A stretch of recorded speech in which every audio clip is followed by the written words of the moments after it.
اللہ الرحمن الرحیم۔ السلام علیکم ورحمۃ اللہ وبرکاتہ۔ رب اشرح لی صدری ویسر لی امری واحلل عقدۃ من لسانی یفقہوا قولی ربنا زدنا علما علما فقہنا فی الدین۔ آپ سب کا کیا حال ہے؟ آج ہمارا لیکچر ہے نظام عبادات پر، کانسیپٹ آف ورشپ ان اسلام۔ اسلام ہمارے عبادت کا کیا مقصد بتاتا ہے، آج ہم نے یہ سمجھنا ہے انشاءاللہ۔ بسم اللہ الرحمن الرحیم۔ وما خلقت الجن والانس الا لیعبدون۔ قرآن پاک میں سورہ زاریات میں اللہ تعالیٰ نے خاص طور پر ایک اہم ترین ہمیں بات بتائی، وہ کیا ہے؟ وما خلقت الجن، اور نہیں میں نے پیدا کیا جن کو، والانسا، اور انسان کو، الا لیعبدونی، سوائے اس کے کہ وہ میری عبادت کریں۔ تو اللہ تعالیٰ نے یہ بہت ایک اہم بات ہمیں بتائی کہ دنیا میں انسان کو بھیجنے کا مقصد کیا ہے، کہ وہ صرف اور صرف اللہ تعالیٰ کی عبادت کریں۔ اور اللہ تعالیٰ کی عبادت جو ہے ہمارے دن کے 24 گھنٹے میں ہونی چاہیے۔ اس کا کیا طریقہ ہونا چاہیے، اس کو کس طرح سے ادا کرنا چاہیے ان عبادات کو، اس کے لیے اللہ تعالیٰ نے ہمیں ایک ٹریننگ سسٹم دیا ہے جن سے کہ ہم نظام عبادات کہتے ہیں۔ اب دیکھا جائے تو اللہ تعالیٰ نے جتنی ہمیں دنیا میں زندگی دے کر بھیجا ہے وہ ہر شخص سے چھپی ہوئی ہے، اور کسی شخص کو یہ نہیں پتا کہ اس نے کب مرنا ہے۔ اب اس کی جتنی بھی زندگی ہے، اس زندگی کی جب ہم ڈویژن کرتے ہیں کہ جتنے بھی سال ہوں گے، جتنے بھی مہینے ہوں گے، جتنے ہفتے ہوں گے، اور پھر جتنے دن آئیں گے، تو ہم میں سے ہر ایک کے پاس روز کا ایک دن ہوتا ہے۔ تو زندگی کے مختلف مراحل پر اللہ تعالیٰ نے مختلف عبادات کا انتظام کیا ہے اپنے ان بندوں کے لیے جو کہ اللہ پر ایمان لے کر آتے ہیں۔ بچوں، ہم نے پچھلے اپنے چیپٹرز میں سارا پڑھا ہے۔ ہم نے کیا پڑھا؟ توحید پڑھی، ہم نے منصب رسالت پڑھا، اور پھر اس کے بعد ہم نے آخرت پڑھا کہ ہمارا یہ ایمان ہے اللہ کے اوپر، اور یہ سب باتیں ہمیں بتائی گئی ہیں انبیاء کے ذریعے سے، پورے زندگی گزارنے کے طریقے بھی، اور ان کے نتیجے میں آخرت آنے والی جو ایک اور آخری زندگی ہے اس کے بارے میں بھی۔ تو اللہ تعالیٰ چونکہ بہت رحمان و رحیم ہے، بہت کریم ہے، اپنے بندوں کو ایسا نہیں تکلیف میں چھوڑنا چاہتے کہ انہیں سمجھ نہ آئے کہ وہ زندگی کیسے گزاریں آخر۔ تو اللہ تعالیٰ نے پہلے یہ بتا دیا کہ بھئی میرے دنیا میں بھیجنے کا ہر انسان کا مقصد میرا کیا ہے، کہ میں یہ چاہتا ہوں کہ وہ صرف میری عبادت کریں اور کسی کی عبادت نہ کریں، وہ صرف میری عبادت کریں۔ اب وہ بڑی عبادت، اب ہم دیکھتے ہیں دن کے اندر 24 گھنٹے ہوتے ہیں، اب 24 گھنٹے کی عبادت ہم کیسے کریں آسانی کے ساتھ؟ اس کے لیے اللہ تعالیٰ نے 4 عبادات کو ہمیں فرض کر دیا، ہم پر فرض کر دیا کہ ہم ان 4 عبادات سے سیکھیں کہ ہم نے 24 گھنٹے کی بڑی عبادت کو کیسے کرنا ہے۔ اب ہم ان میں سے دیکھتے ہیں کہ کون سی عبادت ہے جو ہمارا ٹریننگ سسٹم اللہ تعالیٰ نے ہمیں دیا ہے کہ ہماری ہول لائف از عبادت ہونی چاہیے۔ ان میں کیا ہے؟ صلاۃ ہے، نماز جسے ہم کہتے ہیں، صوم ہے، روزہ، اور زکوٰۃ ہے جو کہ ہم ادا کرتے ہیں وہ لوگ جن کے پاس اپنی ضرورت سے زیادہ مال ہوتا ہے اور وہ 1 سال تک ان کے پاس رہتا ہے، تو اس کے اوپر کچھ تھوڑا سا مال اللہ ہی کے دوسرے غریب بندوں پر خرچ کرنا ہوتا ہے۔ اور حج جو ہے وہ کیا ہے؟ اللہ تعالیٰ کے گھر کی زیارت کرنا، سفر کرنا اللہ تعالیٰ کی محبت میں، اور اس کو جا کر دیکھنا، یہ ایک بہت بڑی عبادت ہے۔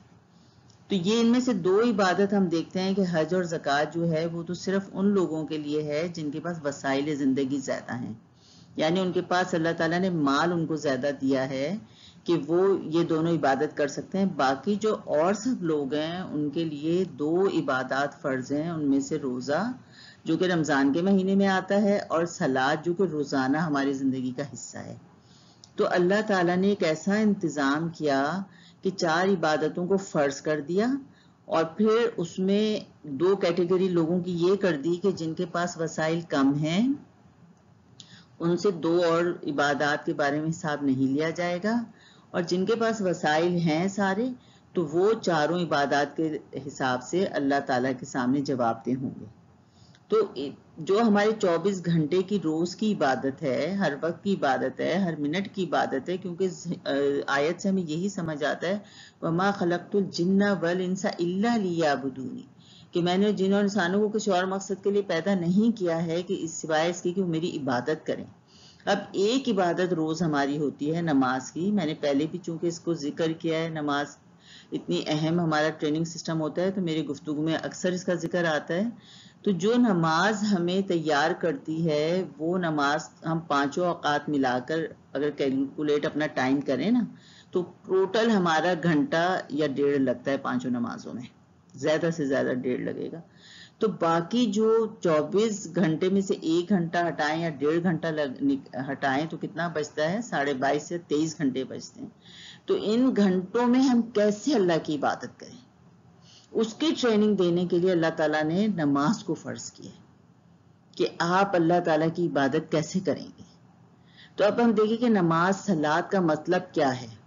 ٹو پرے یعنی کہ اللہ تعالیٰ کی عبادت کرنا، اور ویسے صلات کا مطلب کیا ہے؟ اللہ کو پکارنا، اللہ احادیث کی روشنی پتہ چلتا ہے اللہ سے ملاقات کرنا۔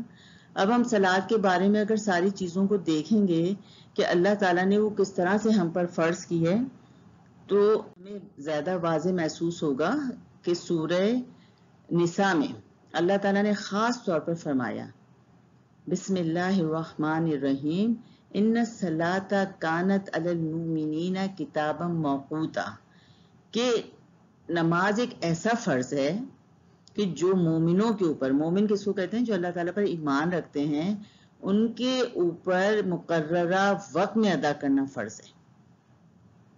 یعنی ہم یہ نہیں کر سکتے کہ ہم یہ سوچیں کہ جی میں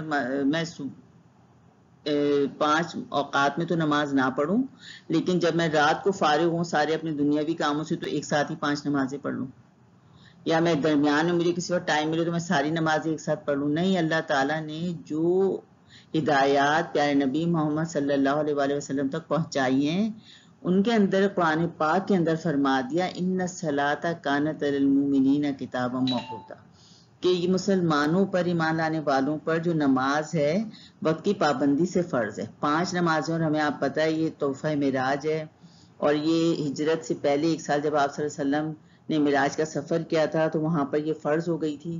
اور یہ نماز جو ہے بندے کے درمیان اور کفر شرک کے درمیان، پیارے نبی محمد صلی اللہ علیہ وسلم نے فرمایا جو وجہ امتیاز ہے وہ کیا ہے؟ صلاۃ ہے، نماز ہے۔ یعنی اگر کسی بندے کو آپ نے دیکھنا ہے کہ وہ مسلمان ہے یا کافر ہے تو آپ یہ دیکھ لیں کہ 5 وقت کی جو نماز پہ وہ جا رہا ہے کہ نہیں جا رہا، پڑھ رہا ہے کہ نہیں پڑھ رہا ہے۔ اسی طرح دیکھیں آج ہمارے دور میں نماز کی اہمیت اتنی لوگوں نے کم کر دی ہے، اللہ کے ماننے والوں نے، کہ ان کو وقت پر نہیں ادا کرتے وہ، اور بعض جگہ تو پڑھتے ہی نہیں ہیں سرے سے۔ لیکن پیارے نبی محمد صلی اللہ علیہ وسلم کے دور میں منافقین جو دل سے اللہ کو مانتے ہی نہیں تھے وہ بھی مجبور ہوتے تھے اس بات پر یہ شو کرنے کے لیے کہ ہم بھی مسلمان ہیں، وہ 5 وقت مسجد میں حاضری دیا کرتے تھے، کیونکہ ان کو پتا تھا کہ اگر ہم نے نماز نہیں پڑھی تو لوگ ہمیں کافر سمجھنا شروع ہو جائیں گے۔ تو اس لیے نماز ایسا فرض ہے جو کہ پابندی وقت کے ساتھ ہمیں ادا کرنا ہوتا ہے۔ اب اس کے بارے میں دیکھیں کس طرح یہ ہمیں اس بڑی عبادت کے لیے تیار کرتی ہے۔ ہونے کو تو 1 گھنٹہ ہے، لیکن سب سے پہلے کیا ہے کہ چونکہ یہ ہمیں تاکید کی گئی ہے کہ ہم صبح اٹھیں سب سے پہلے فجر کے وقت پہ، تو ہمارے اندر ایک اللہ کا خوف آتا ہے اور ہم اس کے لحاظ سے اٹھ کے کھڑے ہوتے ہیں جب ہمیں مؤذن کی آواز سنائی دیتی ہے الصلاۃ خیر من النوم، کہ نماز جو ہے وہ نیند سے بہتر ہے۔ کون کہہ رہا ہے؟ اللہ کی طرف سے منادی ہو رہی ہے نا یہ تو، اور ہم سوچیں واقعی ہماری نیند اس وقت توڑ کے ہمیں اٹھ کر نماز ادا کرنا چاہیے۔ تو یہ ہماری ٹریننگ کرتی ہے کہ اللہ تعالیٰ ہمیں جس وقت جو کام کہہ رہے ہیں ہم اس وقت وہی کریں۔ سیلف ڈسپلن آ جاتا ہے کہ اب نماز پڑھنی ہے، نماز کے بعد میں نے یہ کام کرنا ہے، اس کے بعد اگلی نماز آ جائے گی، پھر میں نے اس کو بھی وقت پر ادا کرنا ہے، اس کے بعد اس سے اگلی نماز آئے گی، میں نے اس کو بھی وقت پر ادا کرنا ہے، اور اس کے بعد کی جو 2 نمازیں وہ بھی مجھے اپنے وقت پر ہی ادا کرنی ہے، اور اس نمازوں کے درمیان ہم نے کیا کام کرنا ہے۔ تو یہ پورا ہم اپنا ساری چیزیں ہماری منظم ہوتی چلی جاتی ہیں۔ دوسرا پھر ہم کیا دیکھتے ہیں کہ ہم ایسی گندی میلی حالتوں میں نماز نہیں پڑھتے، ہم اپنے جسم کا میل کچیل دور کر کے نماز پڑھتے ہیں، وضو کر کے کھڑے ہوتے ہیں۔ تو جب ہم جسم کا میل کچیل دور کر کے نماز پڑھتے ہیں اور صاف ستھرے کپڑے پہنتے ہیں تو کیا ہمارے اندر کی جو روح کی گندگی اس کو صاف کرنے پہ نہیں سوچیں گے؟ اس پر بھی سوچیں گے کہ ہمارے ذہن میں کوئی شرکیہ خیالات نہ ہو، دل میں کوئی بری باتیں نہ آ رہی ہوں، تو یہ انسان کو کیسے پیوریفائی کرتا ہے نا۔ نماز انسان کو اللہ کے لیے خالص کرنا شروع کر دیتی ہے۔ اور پھر نماز کے ہم اور بہت سارے فائدے دیکھتے ہیں کہ جس طرح نماز بتائی گئی ہے، جو اس کے ایکشنز ہوتے ہیں، ہمارا کھڑا ہونا، ہاتھوں کو باندھنا، پہلے تو یہی انڈیکیشن ہے ہاتھ باندھنے کی، جب اللہ اکبر کر کے ہم ہاتھ اٹھاتے ہیں اور پھر باندھتے ہیں کہ ہم کوئی چیز اپنے جو قیمتی چیزیں وہ کھڑے لے کر نماز میں نہیں کھڑے ہوتے کہ کوئی لے نہ جائے یا یہ ہم ساتھ ہی رکھیں گے ہمیشہ، نہیں، اس وقت ہم پوری دنیا چھوڑ کر صرف ایک ٹکڑا کپڑے کا جس کو جائے نماز کہتے ہیں، پیر میٹ کہتے ہیں، اس کو ہم بچھاتے ہیں اور اس پر کھڑے ہو جاتے ہیں۔ تو یہ ہمیں سکھاتی ہے کہ ہمیں دنیا کی کسی چیز سے رغبت نہیں ہے، ہم نے اللہ کے سامنے خالی ہاتھ ہی جانا ہے۔ پھر جو ہمارے ایکشنز ہوتے ہیں وہ بندوں کے لیے کتنے ضروری ہیں، یہ اللہ کی رحمت ہے کہ ابھی یہ کووڈ-19 ہوا تو ہمارے جو وضو کے طریقے تھے، ہماری جو نماز کے طریقے تھے، صفائیوں کے طریقے تھے، طہارت کے طریقے تھے، اس سے بہت زیادہ بچت ہوئی مسلمانوں کی۔ تو یہ اللہ کی رحمت ہے کہ وہ ہمیں بتا رہے ہیں۔ اسی طرح جو نماز میں کھڑا ہونا، پھر جھکنا رکوع کے لیے، پھر کھڑا ہونا، پھر سجدے میں جانا، یہ ہماری جسم کے لیے بھی بہت ضروری ہیں سارے ایکشنز۔ تو اللہ تعالیٰ ہمیں دنیا میں کامیابی کے لیے بھی اور ہماری روح کی کامیابی کے لیے بھی اور اخروی فائدوں کے لیے بھی ہم پر یہ نماز فرض کی ہے۔ اور پھر ہم یہ دیکھیں کہ ہم جو نماز میں کیا الفاظ پڑھتے ہیں، ہم کیا پڑھتے ہیں؟ اللہ اکبر، اللہ سب سے بڑا ہے، اللہ سب سے بڑا ہے، الحمدللہ رب العالمین، اللہ تعالیٰ کے لیے سب تعریفیں، اور اہدنا الصراط المستقیم۔ اب ہم یہاں پر دیکھتے ہیں کہ نماز کے فائدے جو میں نے بتائے ہیں وہ بھی ہیں، اور اب اس کے علاوہ بھی کیا کیا حاصل ہو سکتے ہیں۔ قرآن پاک میں اللہ تعالیٰ نے فرمایا ان الصلاۃ تنہی عن الفحشاء والمنکر، کچھ شک نہیں کہ نماز بے حیائی اور بری باتوں سے روکتی ہے۔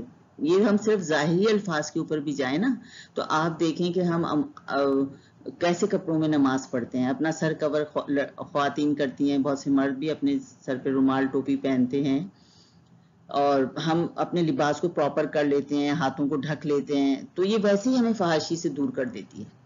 پھر انسان کہتے ہیں میں 5 وقت کیا ڈرل کرتا رہوں کہ دوسرا لباس پہنوں، یہ کروں اور پھر دوسرا پہنوں، تو اس سے بہتر ہے کہ میرا وہی لباس بن جاتا ہے کہ جو کہ اللہ تعالیٰ کو پسند ہوتا ہے، جس میں میں نماز پڑھ سکتی ہوں۔ تو یہ ہمیں اس طرح بھی برائی سے روک لیتی ہے، پھر یہ ہمیں بار بار کیا کرتی ہے، ہمیں بتاتی ہے آپ کا مقصد زندگی کیا ہے، ریمائنڈ کراتی رہتی ہے، اور پھر ہمیں بندگی کا سینس آ جاتا ہے کہ ہمیں کس طرح سے اللہ تعالیٰ کی عبادت کرنی ہے، اور ہمارا کریکٹر بننا شروع ہو جاتا ہے اللہ کی رضا کے مطابق ایک بہترین مسلمان کے طور پر، اور ہمیں سیلف ڈسپلن آنا شروع ہوتا ہے ہمارے اندر۔ اور پھر یہ جو سسٹم ہے نا، یہ اجتماعی سسٹم ہے مردوں کے لیے اسپیشلی، کہ نماز با جماعت کا انتظام کیا گیا ہے، اکیلے نہیں، عورتوں کے لیے بھی ہے حکم کہ اگر وہ جانا چاہیں اور پراپر انتظام ہو تو وہ بھی جا کر نماز پڑھ سکتی ہیں۔ آپ صلی اللہ علیہ وسلم نے فرمایا کہ عورتوں کو مت روکیں مساجد میں آنے سے، لیکن بہت سی جگہوں پہ ظاہر ہے ہمارے اندر بہت سارے بگاڑ ہیں، تو وہاں پر جا کر بھی اگر لوگ ان حدود کا خیال نہ کریں جو نماز کے لیے ضروری ہیں تو بہت سارے مسائل پیدا ہو سکتے ہیں۔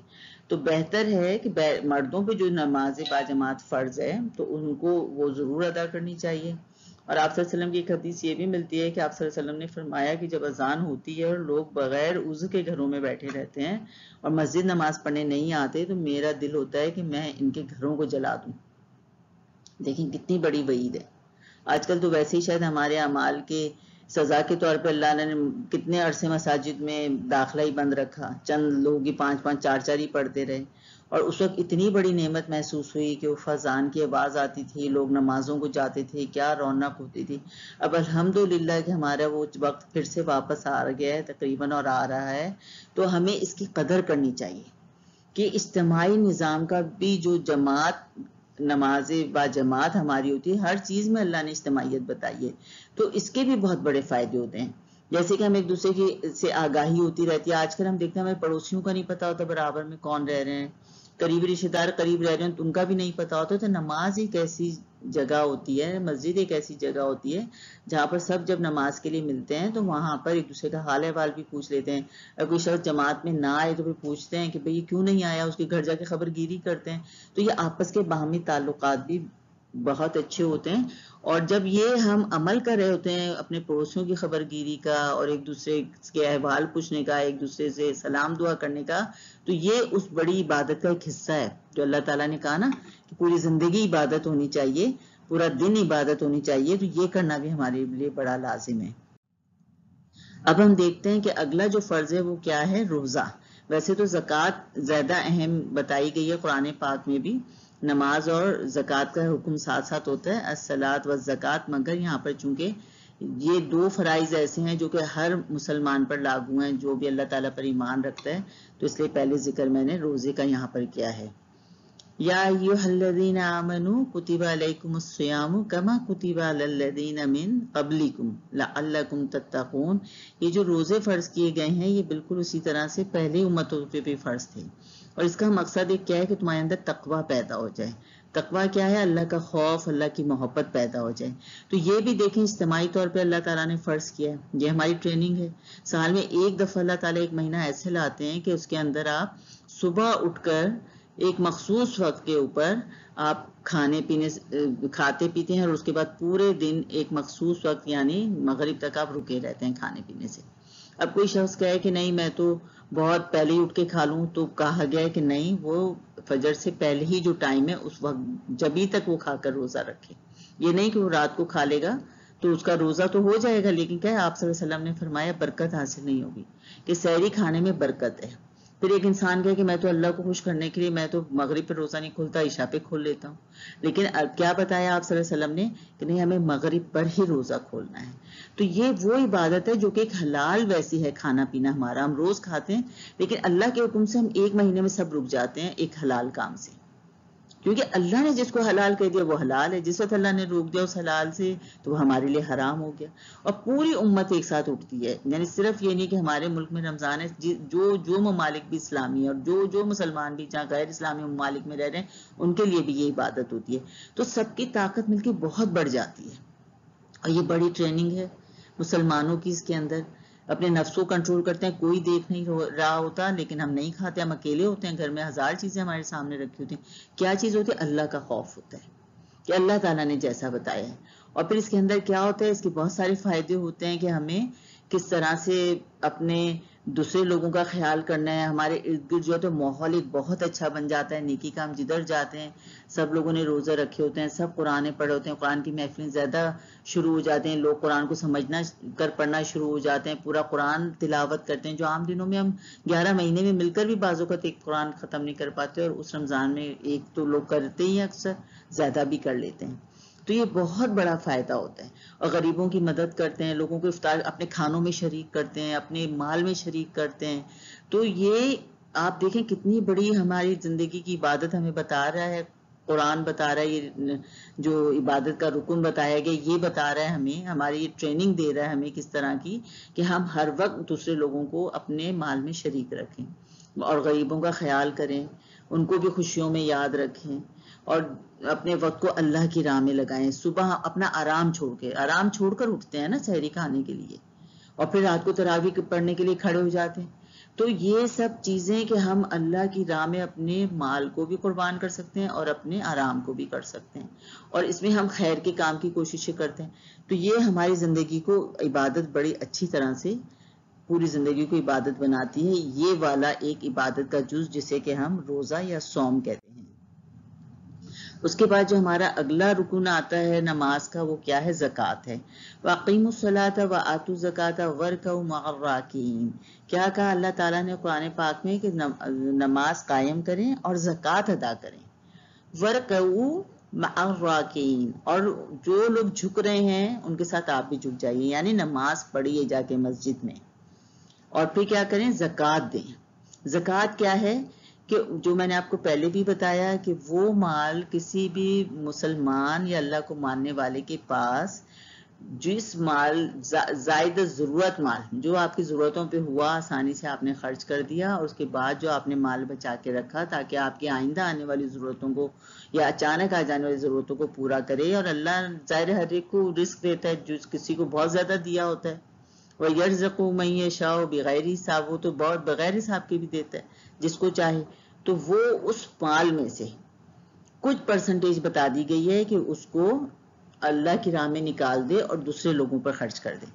ویسے یہ جو فریضہ ہے اسلامی نظام حکومت کے تحت ہونا چاہیے، لیکن جب اسلامی نظام حکومت نہ ہو یا نظام حکومت تو ہو لیکن وہ جب زکوٰۃ وہاں پر جمع ہو وہ اس کو صحیح طرح سے خرچ نہ کرے، تو پھر علماء حق نے یہ فتویٰ بھی دیا کہ وہ لوگ اپنے زکوٰۃ کو خود بھی انڈیویجولی انفرادی طور پر جہاں مناسب سمجھیں وہاں پر خرچ کریں. ان میں پہلا حق آپ کے قریبی محتاج رشتہ داروں کا ہو جاتا ہے، پھر آپ کی جس محلے یا بستی علاقے میں آپ رہ رہے ہیں وہاں کے غریبوں کا ہو جاتا ہے، اور پھر جس صوبے یا ملک میں آپ رہ رہے ہیں، اور پھر اس سے بھی زائد آپ کہیں اور پہ بھی دینا چاہیں تو عالمگیر سطح پر یعنی انٹرنیشنل لیول پر آپ جا کر کہیں پہ بھی اس زکوٰۃ کی جو بتا دی گئے ہیں مصارف کہ کن کن چیزوں میں ان کو خرچ کرنا ہے وہاں پر آپ خرچ کر سکتے ہیں، وہ قرآن میں موجود ہیں. اور اس کے بہت زیادہ فائدے ہیں. اس کے کیا فائدے ہیں کہ اس کو جو کہا گیا نا زکوٰۃ کا کیا مطلب ہے کہ پاک کر دینا. کس چیز سے؟ مال کی محبت سے، خرابی سے، آپ کی روح کو پاک کر دینا خرابیوں سے. تو اسی لیے کہا گیا کہ جب تک زکوٰۃ نہیں نکلتی وہ مال ناپاک رہتا ہے، اور جب وہ زکوٰۃ نکل جاتی ہے، جیسے کہ 100 روپیز اگر آپ کے پاس ہیں تو اس میں سے آپ نے 2.5 روپیز کو نکال دینا ہے، یعنی 2.5 روپے کو نکال دینا ہے. یعنی 200 ہیں تو آپ نے 5 روپے نکالنے 200 میں سے. یہ ایک آسان سا پیسے کے لحاظ سے بتا رہی ہوں، ورنہ ہر زکوٰۃ کی مختلف مداد بھی ہیں، جیسے زرعی زمینوں پہ بھی ہوتی ہیں، مویشیوں پر بھی ہوتی ہیں. تو یہ آپ کو پتا ہونا چاہیے کہ کس چیز پہ کیا ہے. جس کے پاس مال زیادہ ہے وہ اس کی فکر کرے، اور فکر کس لیے خوف سے کرے گا؟ اللہ کے خوف سے کرے گا. اس طرح زکوٰۃ بھی جو ہے تو اللہ کا خوف پیدا کرتی ہے، اور انسان کی اس میں بھی ٹریننگ بہت اچھی ہو جاتی ہے. پھر یہ زکوٰۃ کے مصارف میں کیا ہے کہ آپ دوسروں پہ محتاجوں پہ خرچ کرتے ہیں، غریبوں پہ خرچ کرتے ہیں، اور ضرورت مند لوگ جو آپ کے آگے ہاتھ پھیلاتے ہیں اگر واقعی ہے کہ وہ مجبور ہیں معذور ہیں ان پہ خرچ کرتے ہیں.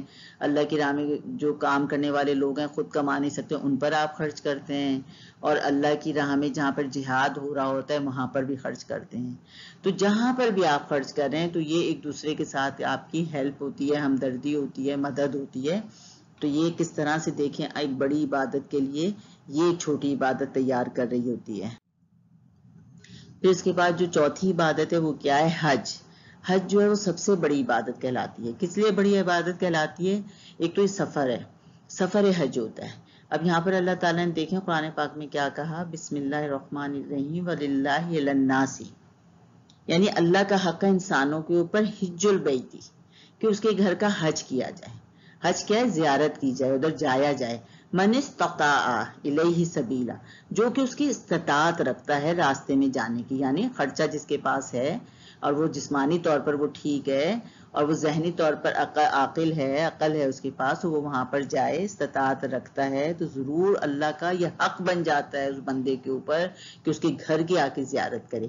ومن کفر، اور جو کوئی اس کا انکار کرتا ہے تو فإن اللہ غنی عن العالمین، تو اللہ تعالیٰ کہتے ہیں مجھے اس سے کوئی فرق نہیں پڑتا، میں تو بے نیاز ہوں سب سے. مگر دیکھیں ومن کفر، جس نے انکار کیا وہ خود کافر ہو گیا نا، پھر اسے انکار کر دیا. تو اللہ تعالیٰ ایسے لوگوں سے بے پرواہ ہے، یعنی وہ اس کو کفر قرار دیتا ہے کہ آپ کے پاس اللہ نے مال دیا ہے، آپ جا سکتے ہیں مگر آپ اس کے حج گھر کی زیارت کو نہیں جاتے. اب اس میں دیکھیں نا کنڈیشنز لکھی ہوئی ہیں کہ آپ کس طرح سے، تمام مسلم پر یہ فرض ہے، میلز اینڈ فیمیلز پہ، تو اس کی کیا کنڈیشنز ہیں نا؟ سینٹی ہو، عاقل ہو، میچورٹی ہو، بالغ ہو، فریڈم ہو، آزاد ہو، اور کیپیبل ہو کس لحاظ سے؟ فائنینشیل اور فزیکل، کہ جسمانی طور پہ بھی ٹھیک ہے، کوئی اس کو معذوری نہیں ہے اور اس کے پاس پیسہ بھی ہے، تو یہ اس کے اوپر پھر فرض بن جاتا ہے، اور اس کو اس گھر کی زیارت کے لیے ضرور ہی جانا چاہیے. اللہ کا گھر ہے وہ. اب اس کے اندر بتایا ہے کہ وزڈم آف حج جو ہیں اس کی دیکھیں بہت زیادہ حکمتیں ہیں، اس کی بہت زیادہ رحمتیں ہیں، اس کی بہت زیادہ برکتیں ہیں، اس کے بہت زیادہ فائدے ثمرات ہیں. تو وہ اگر ہم اس کو ڈیپ میں ہمیں سمجھنا چاہیے. میں تو آپ کو بہت تیزی سے، چونکہ آپ کے نصاب کا ایک حصہ جتنا بتایا گیا میں آپ کو وہ بتا رہی ہوں، لیکن آپ اب بھی ینگ ہیں، آپ کے پاس ٹائم ہے، اور آپ کو اپنا یہ ٹائم اللہ کی عبادت میں لگانا ہی لگانا ہے. اللہ نے فرض قرار دے دیا، پیدا ہی اس کے لیے کیا گیا. اب یہ مطلب نہیں ہے کہ اب آپ پڑھائیاں نہ کریں، آپ سوچیں کہ میں نماز بس جان نماز لے کے بیٹھ جاؤں اور بس میں پھر اور کیا کروں، رمضان کا روزہ اس کے لیے کروں، تو اتنے وقت میں باقی میں آپ کیا کریں گے 5 فرض نماز کے بعد؟ تو آپ نے قرآن کو غور و فکر سے پڑھنا ہے، اس میں حکمتیں تلاش کرنی ہے کہ تمام فرائض کی کیا ہے، وہ مجھے کیسے ادا کرنا ہے. تو اللہ تعالیٰ نے جو حج کی بھی حکمتیں بتائی ہیں وہ بہت زیادہ ہیں. اچھا، اس سے پہلے کہ میں یہ والی آیت آپ کو بتاؤں، اس میں دنیا میں جو لوگ سفر کرتے ہیں نا عموماً وہ اپنی کس چیز کے لیے کرتے ہیں؟ اپنی معاش کے لیے یعنی کمانے کے لیے، روزی روٹی جو کہتے ہیں اس کی کمائی کے لیے جاتے ہیں، اس کو کمانے سے پہلے ان کی پڑھائیوں کے لیے جاتے ہیں تاکہ ایسی ڈگریاں حاصل ہو جائیں تاکہ ہم زیادہ سے زیادہ آگے کما سکیں، اور جب کمائیاں ہوتی ہیں تو گھومنے پھرنے کے لیے جاتے ہیں. یہی سفر ہوتے ہیں نا، عموماً تجارت کے لیے ہوتے ہیں، کمائی کے لیے یا گھومنے پھرنے کے لیے. لیکن یہ واحد سفر اللہ تعالیٰ نے ہمیں بتایا ہے جو حج کے ذریعے ہوتا ہے، حج کی عبادت کے لیے ہوتا ہے. اور وہ کس لیے ہوتا ہے؟ وہ صرف اللہ کی رضا کے لیے ہوتا ہے اور اللہ کی خوشی کے لیے ہوتا ہے. اس میں اپنا مال انسان خرچ کرتا ہے، کما کے نہیں آتا کچھ بظاہر ہو، لیکن وہ اللہ کی رضا اور خوشی اس کی مل جائے نا ہمیں، تو اس سے بڑی بھی کمائی کوئی نہیں ہے، اور آخرت میں بھی اس کا جو اجر و ثواب ہے وہ بہت بڑا ہے. تو یہ حج ایک ایسا ہے جس میں ہم پہلے ڈے ون سے یعنی گھر سے نکلنے سے پہلے ہی اس حج کی جو تیاری ہوتی ہے اس میں ایک ایک چیز کا خیال یہ کیا جاتا ہے کہ وہاں پر ہم نے لباس کیسا پہننا ہے، ہم نے وقت کو کیسے گزارنا ہے، اور ہم نے جو بھی کام کرنے ہیں وہ آپ صلی اللہ علیہ وسلم کے طریقے کے مطابق کرنے ہیں. تو حج کی اگر آپ تاریخ کو دیکھیں نا، حج کیا ہے، یہ اس وقت جو قرآن پاک پڑھیں آپ، سورہ بقرہ میں آتا ہے کہ حضرت ابراہیم علیہ السلام کو اللہ تعالیٰ نے ہدایت کی کہ میرا گھر یاد کے لیے بنایا جائے، تو انہوں نے اور ان کے بیٹے حضرت اسماعیل علیہ السلام نے دیواریں بنانا شروع کی جہاں اللہ تعالیٰ نے بتایا. اور پھر وہاں پہ جب اللہ تعالیٰ کا گھر بنایا تو ساتھ ساتھ وہ دعا کرتے جاتے تھے، ربنا تقبل منا انک انت السمیع العلیم، کہ ہماری اس ساری کاوش کو، کوششوں کو آپ قبول کر لیجئے کہ آپ سننے والے ہیں، جاننے والے ہیں. اور اللہ تعالیٰ وَأَرِنَا مَنَاسِكَنَا، ہمیں سکھائیے اپنی عبادت کے طریقے، اور ہماری ذریت میں سے ایک ایسا نبی اٹھائیے جو کہ آنے والے لوگوں کو قیامت تک آپ کی رضا کے طریقے بتائے، زندگی گزارنے کے طریقے بتائے، اور اخروی زندگی کامیاب ہو، ایسی چیزیں وہ بتائے. تو یہ حضرت ابراہیم علیہ السلام، حضرت اسماعیل علیہ السلام اس وقت دعا کر رہے تھے. اور ان کی دعا پھر کیسے پوری ہوئی کہ 1400 سال پہلے تو آپ صلی اللہ علیہ وسلم آئے، اس صورت میں پوری ہوئی کہ انہی کی دعا کے نتیجے میں انہوں نے یہ بھی دعا کی اللہ تعالیٰ یہاں پہ آنے والوں کو بہترین رزق عطا فرمائیے، ان کو پھلوں کا رزق دیجیے. اب آپ دیکھیں کہ جو پھل اور رزق سعودی عرب میں ملتا ہے جب زیارت کے لیے حج کی جاتے ہیں، اللہ کے گھر کی زیارت کے لیے، حج کی ادائیگی کے لیے، وہ تو دنیا میں کہیں بھی ہمیں نظر نہیں آتا. تو جب وہ حج ہونے لگا، حضرت ابراہیم علیہ السلام نے بالکل، چونکہ وہ بہت خدا پرست تھے، توحید پرست تھے، تو انہوں نے جس طرح بتایا اسی طرح حج ہوتا رہا. مگر پھر ایسا جب ان میں بگاڑ لوگوں میں آنا شروع ہوا، حضرت ابراہیم علیہ السلام کے بعد ان کے حضرت اسماعیل، حضرت اسحاق، ان سب کے گزر جانے کے بعد جو ایسا بگاڑ ہوتے ہوتے ہوتے پھر کیا ہوا کہ طوفان نوح میں ایک دفعہ ختم ہو گیا. اس سے پہلے جب وہ ختم ہو گیا تو یہ دوبارہ سے حضرت ابراہیم علیہ السلام نے جب اس کی تعمیر کی تھی، تو پھر جو بگاڑ آتا رہا انبیاء کے ذریعے سے، تو اس میں کیسا بگاڑ آیا جو کہ ہم عرب کی تاریخ جب پڑھ رہے ہوتے ہیں تو اس میں کیا ہم پڑھتے ہیں، اس میں یہ پڑھتے ہیں کہ وہ خانہ کعبہ کا طواف بھی انتہائی گندے طریقے سے کرتے تھے. سارے بت انہوں نے لا کے اللہ کے گھر کے اندر رکھ دیے تھے، اور نعوذ باللہ شرک کے مرکز بنا دیا تھا انہوں نے اس کو، اور لباس کی حدود سے آزاد ہو کر وہ سارے کام کرتے تھے. اور قربانی کا تصور ان کے سامنے کیا رہ گیا تھا کہ وہ گوشت ذبح کر کے، جانوروں کو ذبح کر کے خون اور گوشت جا کے دیواروں پہ لگاتے تھے. یعنی بالکل ہر چیز بدل دی تھی انہوں نے. اور حتیٰ کہ انہوں نے یہ بھی کر دیا تھا کہ جو حرام محترم مہینے 4 تھے جس میں کہ وہ لوگ دشمن کو دیکھتے بھی تھے اور اس پر ہاتھ نہیں اٹھا سکتے تھے، ان میں سے یہ مہینہ بھی تھا، حج کے مہینے بھی تھے. اب اس میں وہ کیا کرتے تھے کہ اب جب ان کو لڑنا ہوتا تھا اپنے دشمنوں سے، یا ان کو کبھی موسم شدید محسوس ہوتا تھا، تو وہ بدل کر لیتے تھے کہ اس دفعہ ہم یہ کر لیتے ہیں اور پھر اس کے بدلے اگلے مہینے ہم حج کر لیں گے. تو جب آپ اس کے بڑا بگاڑا، بہت طویل عرصے رہا. اس کے بعد آپ صلی اللہ علیہ وسلم کی جب ظاہر ہے نبوت آپ صلی اللہ علیہ وسلم کو ملی، اور اس کے بعد آپ پتہ ہے سارا جو ہم آئندہ بھی ہمارے اس میں آئے گا لیکچر میں انشاءاللہ کہ جو آپ صلی اللہ علیہ وسلم کی زندگی کیسے گزری، پھر کیسے ہجرت کی، کہاں پہ مکہ میں وقت گزارا، پھر مدینہ کی طرف جب انہوں نے ہجرت کی، اور اس کے بعد پھر 10ویں سال وہاں پر 10 سال جب گزارے، تو پہلا اور آخری حج جو آپ صلی اللہ علیہ وآلہ وسلم نے کیا وہ بالکل انہی اوقات میں کیا جس پر کہ حضرت ابراہیم علیہ السلام کو اللہ تعالیٰ نے سکھایا تھا. تو اللہ تعالیٰ نے اس آیت میں کیا بتایا، انما النسیء زیادۃ فی الکفر. یہ جو وہ مہینہ ہٹا دیتے تھے نا اور بڑھا دیتے تھے، تو اس کے بعد بتایا ہے کہ یہ کیا ہے، یہ کفر ہے. یضل بہ الذین کفروا یحلونہ آمن ویحرمونہ. آمن مطلب وہ کیا کرتے تھے، ایک مہینے کو حلال کر لیتے تھے، ایک مہینے کو حرام کر لیتے تھے، اور جس کو کہ اللہ تعالیٰ نے حرام کیا ہے اس کو نہیں وہ رکھتے تھے بلکہ دوسرے کو کر دیتے تھے، صرف کس لیے؟ تاکہ وہ اسی طرح سے گنتی پوری ہو جائے کہ کون سے حرام مہینے اور کون سے حلال مہینے۔ زُيِّنَ لَهُمْ سُوءُ أَعْمَالِهِمْ، اور ان کے جو یہ اعمال تھے ان کی نظروں میں کیا تھے؟ بڑے ہی اچھے تھے، کہ وہ یہ سمجھتے تھے کہ ہم بہت اچھے کام کر رہے ہیں۔ وَاللَّهُ لَا يَهْدِي الْقَوْمَ الْكَافِرِينَ، مگر اللہ تعالیٰ نے کہا کہ یہ جو برے اعمال ہیں یہ ان کی بنا پر اللہ تعالیٰ ان کو ہدایت نہیں دیتا، کافر لوگوں کو ان کو سیدھا راستہ نہیں دکھاتا۔ تو یہ جو نسی کی حرکت تھی نا کہ وہ حرام مہینوں کو بدل دیتے تھے، اس کو اللہ تعالیٰ نے اس وقت پر ختم کیا جو کہ پیارے نبی محمد صلی اللہ علیہ وسلم نے جو حج کیا اس موقع پر۔ پھر ہم دیکھیں کہ اس حج کی کیا اور بہت ساری حکمتیں، یہاں تو میں نے بہت چند صرف لکھی ہیں لیکن بے تحاشا حکمتیں، آپ خود پڑھ کے دیکھیں، ان پہ غور و فکر کریں۔ آپ میں سے جو لوگ عمرے پہ گئے ہیں، حج پہ گئے ہیں، اللہ تعالیٰ سب کو آپ کو نصیب کرے جانا۔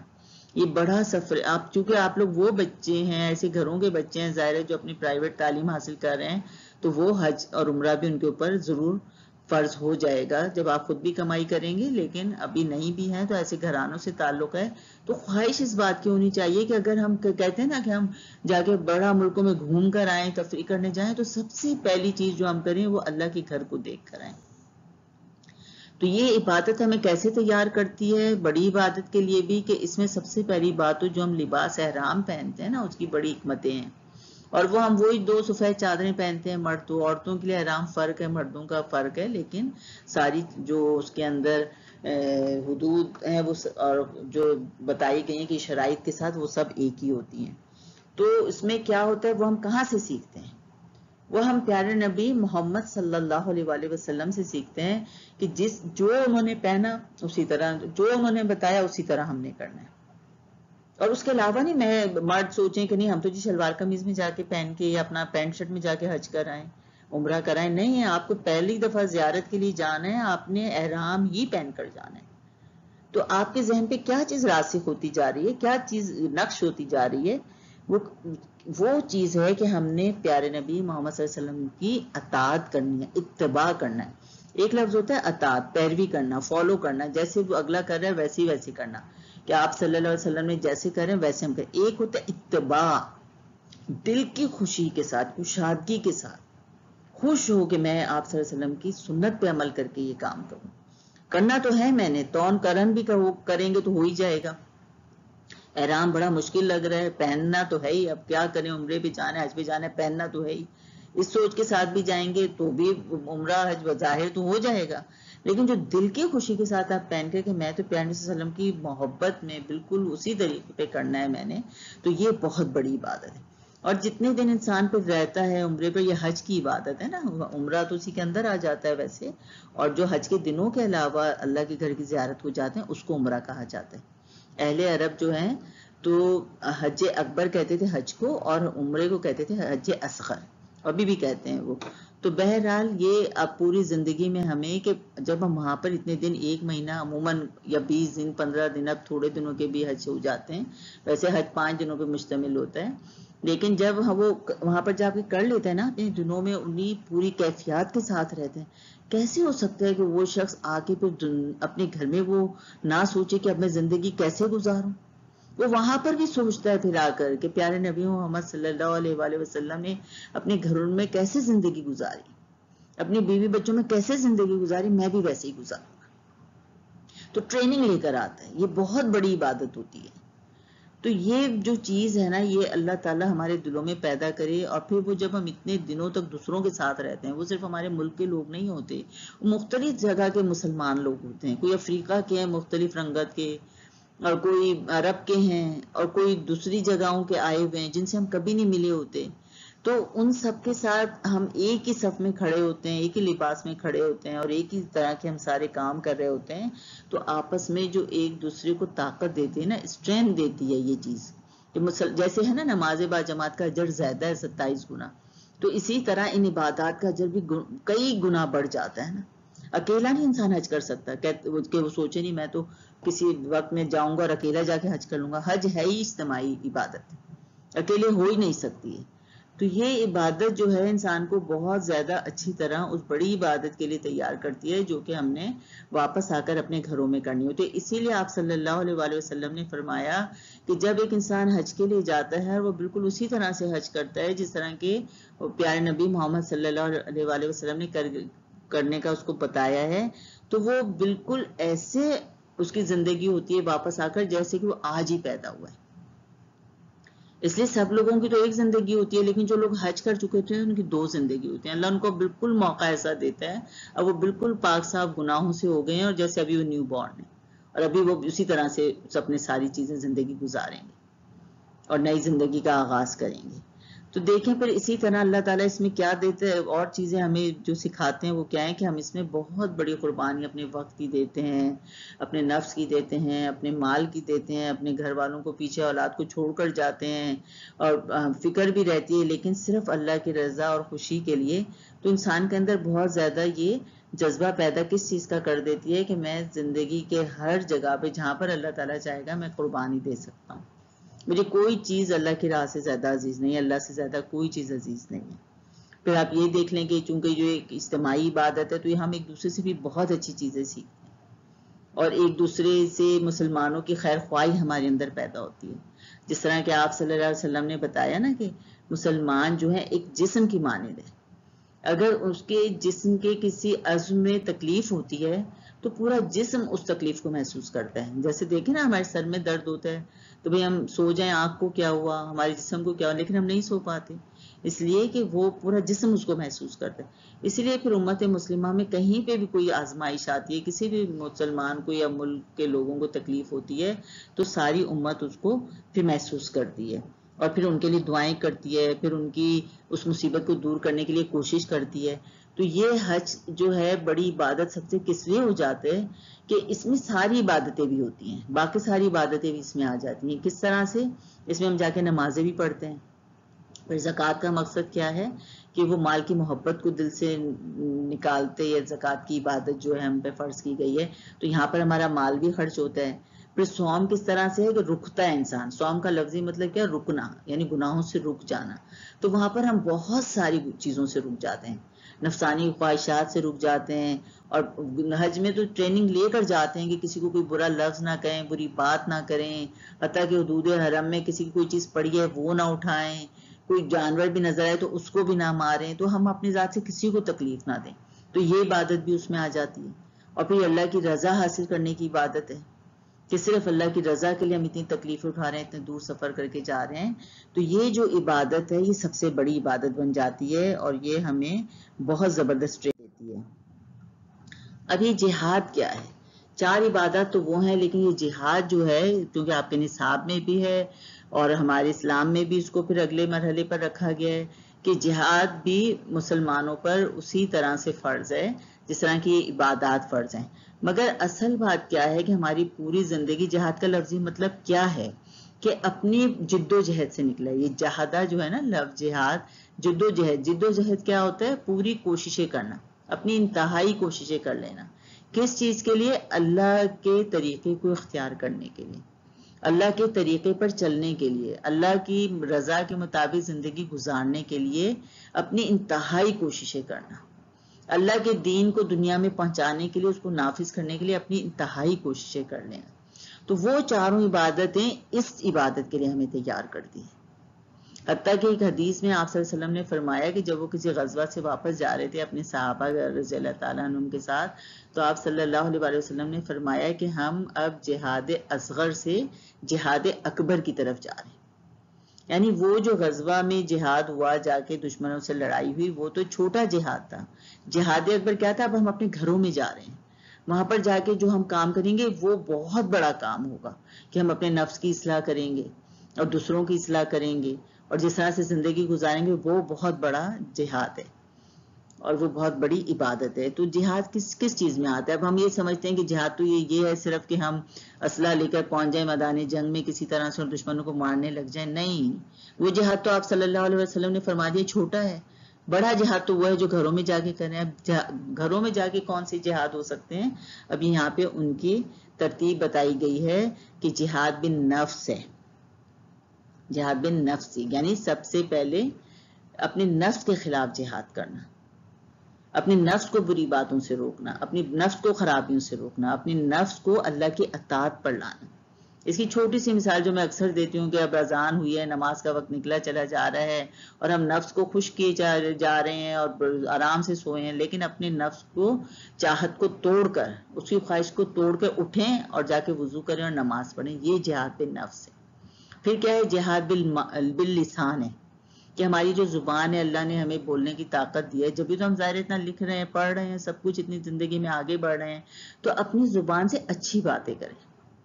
کون سی باتیں کریں؟ جو اللہ کا کلام پڑھیں اس زبان سے، اور اس کلام کو لوگوں تک پہنچانے کی کوشش کریں، آپ صلی اللہ علیہ وسلم کی سیرت کے مطابق پڑھیں، اس کو دنیا تک پہنچانے کی کوشش کریں، اپنے ارد گرد لوگوں کو، اپنے گھر میں، اپنے دوستوں میں، اپنے رشتے داروں میں، جہاں پر بھی ہوں، ان سے اچھی باتیں بتائیں حکمت کے ساتھ، اور پہلے اس پہ عمل کر لیں پہلے، پھر اس بات کو دوسروں تک بھی پہنچائیں۔ پھر جہاد بالقلم ہے۔ اب کوئی کہتا ہے کہ جی میں بڑا جہاد بول کر نہیں کر سکتا، میں لکھ بڑا اچھا سکتا ہوں، اللہ نے ہر ایک کو مختلف صلاحیتیں دی ہیں، تو پھر ٹھیک ہے آپ لکھ کر لیں۔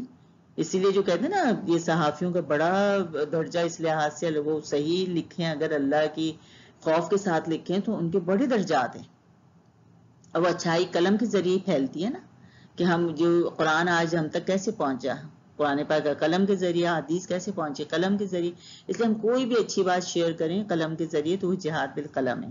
پھر جہاد بالمال ہے، ہم اللہ نے کسی کو مال جیسے بھی بتایا زیادہ دیا، کسی کو کم دیا، اب جس کے پاس زیادہ مال ہے وہ اپنی ضرورتیں پوری کرنے کے بعد بجائے اس کے بچا کے رکھے اور کل کو وہ چھوڑ جائے، جیسے کہ آپ صلی اللہ علیہ وسلم نے ایک حدیث میں فرمایا کہ انسان کہتا ہے میرا مال، اس کا مال تو صرف وہ ہے جو اس نے کھا کے ختم کیا اور جو پہن کے بوسیدہ کیا، باقی تو اس کے وارثوں کا مال ہے، وہ چاہے جیسے استعمال کرے۔ تو اب کوئی اچھا استعمال نہ کرے بعد میں تو وہ بھی گناہ اپنے سر آئے۔ تو اس سے بہتر یہ نہیں ہے کہ آپ ضرورت پوری کریں اپنے گھر والوں کی اور پھر اس مال کو اچھائی کے کاموں میں لگا دیں، یہ جہاد بالمال ہے۔ اور پھر کیا ہے؟ جہاد بالسیف، وہ یہ آخری جہاد ہے، سیف کہتے ہیں تلوار کو، یعنی جو کہ تلوار کے ذریعے، اصلاح کے ذریعے کیا جاتا ہے، کہ جب دنیا میں کہیں پہ بھی ظلم دیکھا جائے اور آپ اسلامی نظام حکومت قائم ہے اور اس کے ذریعے آپ جا کے پھر ان سے لڑیں، اس کے ساتھ جا کر، تو وہ پھر جیسے ہمارے ملک میں جب دشمنوں نے جنگ مسلط کر دی 65 کی 71 کی، تو اس وقت جو جا کے لڑ رہے تھے تو وہ پھر جہاد بالسیف ہو جائے گا، اس کو جہاد بالقتال بھی کہتے ہیں۔ تو دیکھیں بچے کس طرح آپ نے دیکھا کہ اتنی ہمارے جو نظام عبادات ہے وہ کیسا بڑا ٹریننگ سسٹم ہے، وہ ہمیں کس طرح سے ان ساری چیزوں پر آمادہ کرتا ہے۔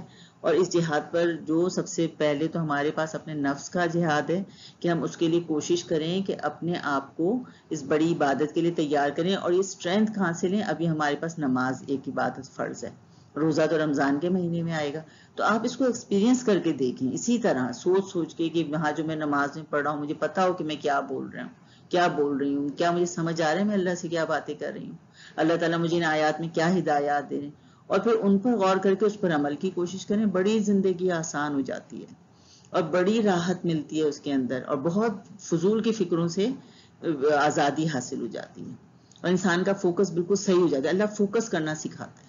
ہماری امت میں جو ہے، لوگوں میں، بچوں میں بالخصوص فوکس کرنا ان کا ختم ہوتا جا رہا ہے چیزوں کے اوپر، کہتے ہیں ایک چیز پہ رہ ہی نہیں پاتے، دوسری چیز آ جاتی ہے سامنے۔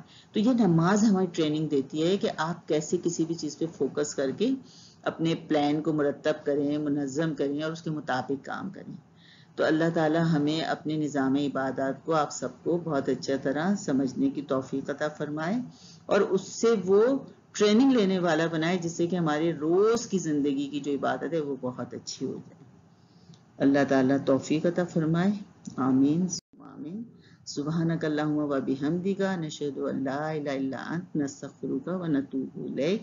جزاکم اللہ خیرا کثیرا۔